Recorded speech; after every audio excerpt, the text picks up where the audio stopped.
தர்மபுரியில் இப்படி ஓர் திருவிழாவா என தர்மபுரி மக்கள் ஆச்சரியத்தில் பார்க்கின்றனர்.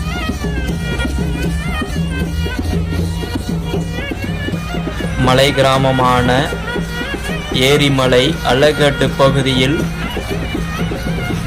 மலைவாழ் கிராம மக்கள் அனைவரும் ஒன்று சேர்ந்து பாரம்பரியமிக்க கலை நிகழ்ச்சிகளை நிகழ்த்தி காட்டி ஆயிரக்கணக்கான பக்தர்களை கவர்ந்து வருகின்றனர்.